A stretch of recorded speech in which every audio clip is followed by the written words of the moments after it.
नमस्कार साथियों। हम लोग फिजिक्स पढ़ रहे थे और इसमें हम लोग रेस्ट एंड मोशन वाले सेक्शन में थे। इसमें हमने कुछ चीजों के बारे में जाना था, जैसे कोई वस्तु गति की अवस्था में कब रहता है, तो समय में परिवर्तन के साथ यदि वो अपनी स्थिति में परिवर्तन कर रहा हो तो इसको गति कहते हैं। और आप यहाँ पे जानना चाह रहे हैं कि गति से संबंधित जो नियम है, लॉज ऑफ मोशन जो है, इससे पहले हम लोग दूरी, विस्थापन, चाल, वेग, त्वरण और संवेग से परिचित हो चुके हैं। दूरी क्या होता है? वस्तु जिस रास्ते पर चलता है उसकी वास्तविक लंबाई को दूरी कहते हैं। वस्तु जहां से चलना प्रारंभ किया और जहां पहुंच गया उसके बीच के शॉर्टेस्ट पाथ लेंथ को डिस्प्लेसमेंट कहते हैं, यानी विस्थापन कहते हैं। चाल क्या होता है? तो दूरी में परिवर्तन की दर को चाल कहते हैं। विस्थापन में परिवर्तन की दर को वेग कहते हैं, है ना। और फिर आपने जाना कि वेग में परिवर्तन जिस रेट से हो रहा हो तो उसी को एक्सेलरेशन कहते हैं, यानी त्वरण कहते हैं। और संवेग क्या होता है? तो द्रव्यमान और वेग के गुणनफल को संवेग कहते हैं। अब हम यहाँ पे जानना चाहते हैं कि न्यूटन साहब ने गति से संबंधित जो नियम दिए वो क्या थे। तो आप जानिएगा, न्यूटन साहब की एक बुक है, उसका नाम है प्रिंसिपिया। प्रिंसिपिया नामक बुक में उन्होंने ये गति से संबंधित अपने नियम दिए। गति से संबंधित उनके 3 नियम हैं। इसमें जो पहला नियम है उससे बल की परिभाषा और जड़त्व की परिभाषा मिलती है। ठीक है, बल एवं जड़त्व की परिभाषा मिलती है। इस नियम के अनुसार से बताया गया कि यदि कोई वस्तु विरामावस्था में तो विरामावस्था में रहेगी, गति की अवस्था में तो गति की अवस्था में रहेगी। कब तक? जब तक कि उस पर कोई बाहरी असंतुलित बल न कार्य कर रहा हो। ठीक है, तो यहाँ हम पढ़ना चाह रहे हैं गति का नियम, जिसको आप लॉज ऑफ मोशन कहते हैं। किसके द्वारा दिया गया? न्यूटन साहब के द्वारा दिया गया। तो हम न्यूटन के लॉज ऑफ मोशन को देखना चाह रहे हैं।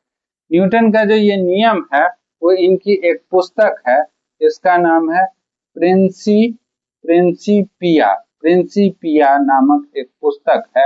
इसमें इन्होंने गति से संबंधित नियम को प्रतिपादित किया। ठीक है, ध्यान रखिएगा, कभी कभी आपसे पूछ लेता है।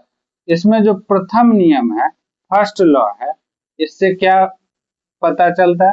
प्रथम नियम से हमें हमें बल, ठीक है, फोर्स और बल एवं जड़त्व की परिभाषा मिलती है। ठीक है, बल एवं कई बार आपसे पूछा गया कि बल एवं जड़त्व की परिभाषा, डिफिनेशन हमें कहाँ से प्राप्त होता है? तो न्यूटन के गति के पहले नियम से प्राप्त होता है। ठीक है, इस नियम के अनुसार से क्या बताया गया कि कोई वस्तु अगर विरामावस्था में है तो विरामावस्था में रहेगी, और गति की अवस्था में है तो गति की अवस्था में रहेगी। कब तक? जब तक कि उस पर कोई बाहरी बल कार्य न कर रहा हो, बाहरी असंतुलित हो। ठीक है, तो इससे क्या हो गया? अब इससे बल की परिभाषा मिली। बल का मतलब हो गया, बल से क्या तात्पर्य हुआ? वस्तु अपनी स्थिति में परिवर्तन तभी करता जब उस पर बाह्य बल लग रहा हो। ठीक है, वस्तु वस्तु अपने अपने स्थिति में परिवर्तन स्थिति में परिवर्तन तभी करता जब उस पर बाह्य बल लग रहा हो। परिवर्तन तभी करता करता करता है जब जब उस पर बाह्य बल कार्य कर रहा हो, एक्सटर्नल फोर्स कार्य कर रहा हो, बाह्य बल कार्य करे। ठीक है, ऐसा होने पर ही वस्तु अपनी स्थिति में परिवर्तन करता है। अब इसके गति के पहले नियम का हमारे दैनिक जीवन में जो उपयोग है उससे संबंधित प्रश्न कई बार आपसे पूछे जाते हैं। ठीक है, इसमें पहला बात हो गया, पहला बात हमें इसके अनुप्रयोग की बात करें। इसके अनुप्रयोग में देखिए, अपने आरंभिक अवस्था को बनाए रखने का, स्टेट ऑफ, मतलब जिस स्टेट में था उसी स्टेट। आप इसको ऐसे अनुभव कर सकते हैं, आप ऐसे इसको अनुभव करिए। जब आप बस में बैठे हों, बस के अचानक ब्रेक लगने पर आप देखिएगा कि आप आगे की ओर झुक जाते हैं। बस के अचानक ब्रेक लगने पर आप आगे की ओर इसलिए झुकते हैं क्योंकि आप क्या है, वो बस के साथ गति की अवस्था में, और जब आप गति की अवस्था में थे तो आपका स्टेट कैसा हो गया, स्टेट ऑफ मोशन हो गया। ब्रेक लगा, बस अचानक रुक गया, तो बस किस अवस्था में, गति की अवस्था में, और आपका जो शरीर हो गया वो आपका रेस्ट में आ गया। तो इसलिए बस के अचानक ब्रेक लगने पर आदमी आगे की ओर झुक जाता है। तो आपसे कई बार क्वेश्चन पूछा जाता है कि बस के अचानक ब्रेक लगने पर आदमी आगे की ओर झुक जाता है, ऐसा किस लिए होता है? तो ऐसा इसलिए होता है कि न्यूटन के गति के प्रथम नियम के अनुसार, ये गति के प्रथम नियम का अनुप्रयोग है। अगर कोई वस्तु रेस्ट में है तो रेस्ट में ही रहना चाहती है, और अगर मोशन में है तो मोशन में ही रहना चाहती है। दूसरा उदाहरण से आप समझ सकते हैं, जैसे आप ट्रेन से या बस से कभी भी उतरते हैं तो देखा जाता है कि जब आप उतरते हैं तो कहा जाता है कि कुछ दूरी तक बस या ट्रेन के साथ उसी दिशा में आप चलती हुई दिशा में आगे बढ़े, और अगर नहीं बढ़ते, आप अचानक रुक जाते हैं, तो आप देखिएगा कि आप आगे की ओर गिर जाते हैं, क्योंकि ट्रेन के साथ आपका शरीर किस अवस्था में आ गया, मोशन में था, लेकिन आप अचानक रुक गए, तो इस स्थिति में आपका शरीर रेस्ट में और ट्रेन मोशन में ही रहा, तो इस स्थिति में आप क्या हो सकता है, गिर सकते हैं। तो इस प्रकार की बातें न्यूटन की गति के प्रथम नियम से हमें ज्ञात होती है। ठीक है, अब गति के पहले नियम से एक और चीज की परिभाषा मिलती है जिसको आप जड़त्व कहते हैं। जड़त्व क्या होता है? किसी पदार्थ का वह गुण जिसके कारण वह अपनी आरंभिक अवस्था को बनाए रखता है, पदार्थ के किसी प्रॉपर पार्टिकल के, इस गुण को जड़त्व कहते हैं, है ना। जड़त्व पूछा जाए तो क्या कहते हैं?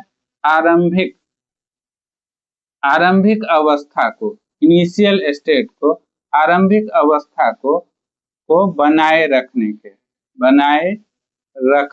गुण को, आरंभिक अवस्था को बनाए रखने के गुण को हम लोग क्या कहते हैं? जड़त्व कहते हैं, है ना। मतलब कोई पार्टिकल रेस्ट में तो रेस्ट में रहना चाहता है, मोशन में तो मोशन में रहना चाहता है। किसी वस्तु के इसी गुण को, इसी प्रॉपर्टी को हम लोग इनर्शिया यानी जड़त्व कहते हैं। ठीक है, अब इस जड़त्व का मान द्रव्यमान पर निर्भर करता है, यह ध्यान रखिएगा। जड़त्व का मान जो है वो पार्टिकल के द्रव्यमान पर निर्भर करता है, द्रव्यमान पर निर्भर करता है। जड़त्व का मान वस्तु के द्रव्यमान पर निर्भर करता है।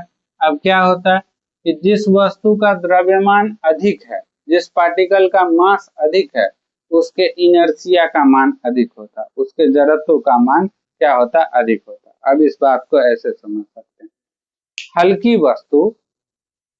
वस्तु के जड़त्व का मान कम और भारी वस्तु के जड़त्व का मान क्या होता है? अधिक होता है। आप शुरुआत में ही एक एग्जाम्पल से इस बात को समझ सकते हैं। जैसे मान लीजिए कि कोई साइकिल सवार, ठीक है, ये मान लेते हैं साइकिल सवार है, ये अगर चल रहा है, इसके सामने कोई व्यक्ति आ जाए और ये ब्रेक लगाना चाहे तो आसानी से इसमें ब्रेक लगा लेता है, ठीक है। लेकिन अगर ये ट्रक है, इसके सामने कोई व्यक्ति आ जाए और ये ब्रेक लगाना चाहे तो इससे ब्रेक नहीं लगता है कई बार। ऐसा इसलिए होता है क्योंकि इसके मास का मान कम है, इसलिए इसके इनर्शिया का मान, जड़त्व का मान कम है। इनर्शिया का मान क्या है? कम है। और चूंकि ट्रक का द्रव्यमान अधिक है, इसलिए इसके इनर्शिया का मान, जड़त्व का मान अधिक है। अभी इसकी आरंभिक अवस्था गति की है तो गति में बनाए रखने। अब देखिएगा ट्रक बहुत ज्यादा इस पर सामान भरा हुआ है, लोडेड ट्रक है, तो देखिएगा तब वो ब्रेक लगाना चाहेगा तो काफी मुश्किल से लगता है, कई बार ये दुर्घटनाग्रस्त हो जाता है। ऐसा इसलिए होता है क्योंकि जड़त्व का मान अधिक होने का कारण है उसके द्रव्यमान का अधिक होना। आप कई बार इस बात को समझ सकते हैं कि जैसे दो व्यक्ति हो, एक व्यक्ति जिसका वजन बहुत कम हो, हल्का हो, और एक भारी हो। आप ट्रेन में सफर कर रहे हो या बस में सफर कर रहे हो तो आप देखिएगा कि मतलब थोड़ा सा सीट है, उस पर एक आदमी, मोटा सा आदमी बैठा हुआ है। आप कहेंगे कि थोड़ा बगल हो जाइए, मुझे भी बैठना है, तो आप देखेंगे कि मोटा व्यक्ति को काफी तकलीफ होता है, या उनको अगर उठना होगा तो काफी तकलीफ होता है, क्योंकि उनके द्रव्यमान का मान अधिक होने के कारण उनकी आरंभिक अवस्था जो स्टेट ऑफ रेस्ट है उसको बनाए रखने की टेंडेंसी अधिक होती है। तो ये जड़त्व के बारे में हो गया। अब न्यूटन के गति के दूसरे नियम से हमें इक्वेशन ऑफ फोर्स प्राप्त होता है, बल का व्यंजक प्राप्त होता है। ये न्यूटन के गति का दूसरा नियम क्या कहता है? किसी वस्तु पर जो बल लगता, जो फोर्स लगता, वो उसके संवेग में परिवर्तन की दर के बराबर होता है। सेकेंड लॉ हम बात कर रहे हैं, सेकेंड लॉ की बात करते हैं, सेकेंड लॉ ऑफ मोशन की बात करें तो इसके अनुसार से कहा गया कि किसी वस्तु पर लगने वाला बल लगने वाला बल किसके बराबर होता है? बल संवेग में परिवर्तन की दर के बराबर होता है। संवेग में परिवर्तन की दर के बराबर होता है। ठीक है, ऐसा आप ध्यान रखिएगा, संवेग में परिवर्तन की दर के बराबर होता है। मतलब या आप इसको ऐसे भी कह सकते हैं कि किसी वस्तु पर लगने वाला जो बल होता है वो चेंज इन लीनियर मोमेंटम यानी संवेग में परिवर्तन का अनुक्रमानुपाती डायरेक्टली प्रोपोर्शनल होता है। तो ये जो बल हो गया वो कुछ इस प्रकार होता है। ये संवेग में परिवर्तन किसके रिस्पेक्ट में परिवर्तन? तो टाइम के रिस्पेक्ट में परिवर्तन, समय के सापेक्ष परिवर्तन। तो इसको आप कहिएगा डेल्टा पी अपॉन टी। इसको डेल्टा पी मतलब क्या? अंतिम संवेग माइनस इनिशियल, ऐसे ही कहेंगे इसके रिस्पेक्ट में, टाइम के रिस्पेक्ट में। अब एक ही पार्टिकल का संवेग, आरंभ में कुछ संवेग था और फिर संवेग का मान बदल गया, तो अंतिम संवेग क्या होगा? m। इसके साथ क्या होता है? कैपिटल ये m के साथ भी लेते हैं, अंतिम वेग को भी कहते हैं, और इनिशियल को m into you divided by T. अब m तो एक ही वस्तु का मास है, m कॉमन ले लें तो यहाँ पर v माइनस यू बटा टी, आप जानते हैं इसी को त्वरण कहते हैं, यानी m इंटू ए। तो F बराबर जो होता वो m इंटू ए होता। ये न्यूटन के गति के दूसरे नियम से हमें ज्ञात होता है। ठीक है, तो गति के दूसरे नियम से हमें इक्वेशन ऑफ फोर्स यानी बल का व्यंजक प्राप्त होता है। अब इसके बाद देखिए, इसके आधार पर आप कह सकते हैं न्यूटन के गति के दूसरे नियम का अनुप्रयोग आप कई जगह पर कर सकते हैं। ठीक है, अब इसमें क्या होता है कि जो भारी वस्तु होगा उसके संवेग का मान भारी अधिक होगा, और जो हल्की वस्तु होगी उसके संवेग का मान क्या होगा?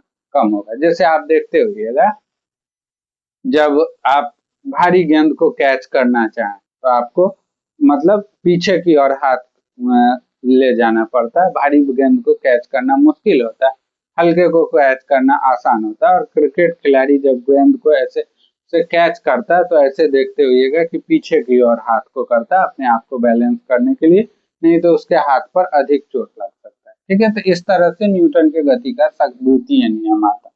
अब third law of motion, third law की बात करें तो ये तृतीय नियम क्या कहता है? न्यूटन के गति का तृतीय नियम कहता है कि प्रत्येक क्रिया के बराबर, ठीक है, in an every action there are equal and opposite reaction.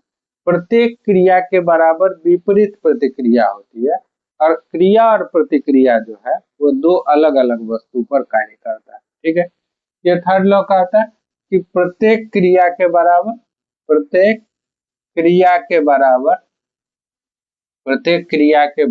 विपरीत प्रतिक्रिया होती है। क्रिया के बराबर हमारा प्रत्येक क्रिया के बराबर विपरीत प्रतिक्रिया होती है। ठीक है, मतलब जितना आप एक्शन लगाएंगे उतना ही उसका रिएक्शन होता है। प्रत्येक क्रिया के बराबर विपरीत प्रतिक्रिया होती है, एवं क्रिया व प्रतिक्रिया दो अलग अलग वस्तु पर प्रतिक्रिया, दो अलग अलग डिफरेंट ऑब्जेक्ट पर अलग अलग वस्तु पर कार्य करता, अलग अलग वस्तु पर कार्य करता। ठीक है, क्रिया अलग पर लगता है, प्रतिक्रिया भी अलग पर लगता है, ऐसा ध्यान रखिएगा। जैसे आप देखिएगा कि कोई वस्तु हो, उस पे ऐसे आप प्रहार करते हैं, जैसे किसी को एक चाटा मार देते हैं, तो देखिएगा कि आपके हाथ में भी चोट लगता है। ऐसा इसलिए होता है क्योंकि आपके द्वारा जो एक्शन फोर्स लगाया गया उसका रिएक्शन आप पर भी लगता है। तो क्रिया के बराबर क्या होती है? विपरीत प्रतिक्रिया होती है। और इसी सिद्धांत के आधार पर इसके अगर हम अनुप्रयोग की बात करें तो आप देखिएगा कि कोई नाव में आप चल रहे हैं, ठीक है। अब नाव को चलाने के लिए हमें क्या करना पड़ेगा? जैसे आप ये पानी है, इसमें मान लेते हैं कि ऐसा ये नाव, मान लेते हैं ऐसा ये नाव, ठीक है। तो हम क्या करते हैं कि पानी को ऐसे चप्पू चला के ऐसे पीछे की ओर धकेलते, ऐसा ऐसा पीछे धकेलते, तो इसका जो रिएक्शन फोर्स होता है वो हम पर कार्य करता, और इसी रिएक्शन फोर्स, ये जो इसका रिएक्शन फोर्स होता है वो नाव पर काम करता है, और इसी के कारण आप आगे की ओर चल पाते हैं। ठीक है, नाव में आगे की ओर चल पाते। जैसे चप्पू से पानी को पीछे की ओर धकेलते, ये रिएक्शन फोर्स लगाता है, इसी के कारण नाव आगे की ओर चलता है। तो ये न्यूटन के गति के तृतीय नियम का अनुप्रयोग। अब देखिए, कोई अगर मान लेते हैं कि नाव है, ये शांत जल में ऐसे है, आप रुकी हुई नाव है, तो आप देखिएगा कि जब आप नाव से आगे की ओर चलते हैं, इसी से संवेग की भी, संरक्षण की भी परिभाषा ज्ञात होती है। तो आप देखिएगा कि जब नाव से उतरिएगा तो नाव किधर चला जाता है? पीछे की ओर चला जाता है ना, ऐसा होता है। ऐसे एक और उदाहरण से आप समझ सकते हैं कि जैसे आप धरती पर चलना चाहते हैं, धरती पर चलते हैं, तो कैसे आप चल पाते हैं? हम क्या करते हैं? अपना एक पैर आगे बढ़ाए, धरती पर किधर की ओर देखिएगा, आप पीछे की ओर एक फोर्स लगाते हैं, धरती पर पीछे की ओर ऐसे जैसे चलना चाहे तो धरती पर ऐसे पीछे की ओर एक बल लगता है, ये घर्षण बल के रूप में लगता है ना, घर्षण, फ्रिक्शन फोर्स। अब धरती क्या होती है? आप इस पर बल लगाते हैं, धरती आप पर आगे की ओर फोर्स लगाती है, घर्षण बल के रूप में वो फोर्स होता है। इसी प्रतिक्रिया बल के कारण हम आगे चल पाते। ठीक है, अब देखिए, किसी वस्तु का जो भार होता है, वेट होता है, वो भी एक तरह का रिएक्शन फोर्स। जैसे क्या होता है कि किसी सतह पर कोई वस्तु रखी गई है, ये रखी गई है, ठीक है, तो ये सतह इस पर एक बल लगाती है, इसको अविलंब बल कहते हैं, नॉर्मल फोर्स कहते हैं। और इसी नॉर्मल फोर्स, सतह इस पर लगाई तो ये वस्तु भी इस सतह पर बल लगाता है, ये इसके नीचे की ओर हो गया, ये mg होता है, जिसको अब वेट फोर्स कहते हैं, यानी भार कहते हैं। तो ये हो गया, मान लेते हैं इस सतह के द्वारा इस पर लगाया गया एक्शन फोर्स, इस वस्तु के द्वारा इस पर लगाया गया बल रिएक्शन यानी भार हो गया। तो ये ध्यान रखिएगा कि प्रत्येक क्रिया के बराबर विपरीत प्रतिक्रिया होती है, और क्रिया और प्रतिक्रिया दो अलग अलग वस्तु पर कार्य करता है। ये न्यूटन के गति का तीसरा नियम कहता है, और इसी नियम के आधार पर हमें संवेग संरक्षण की परिभाषा मिलती है। और कई बार आपसे क्वेश्चन पूछा जाता है कि रॉकेट इंजन किस सिद्धांत पर कार्य करता है? संवेग संरक्षण के सिद्धांत पर। और इस संवेग संरक्षण के बारे में हमें डिटेल में जानना है। जैसे रॉकेट का जो आगे की ओर मूवमेंट होता है, वो उसका जो ईंधन होता है जिसको प्रणोदक कहते हैं, उसके दहन के कारण एक मोमेंटम जनरेट होता है, उसी संवेग के कारण रॉकेट आगे की ओर चलता है। अतः आप देखते होइएगा कि रॉकेट जब चल रहा होता है तो उसके पीछे एक धुआं टाइप का, एक लाइनिंग टाइप का आपको दिखाई देता है, वो उसके ईंधन के दहन के कारण होता है। तो इन चीजों के बारे में हम लोग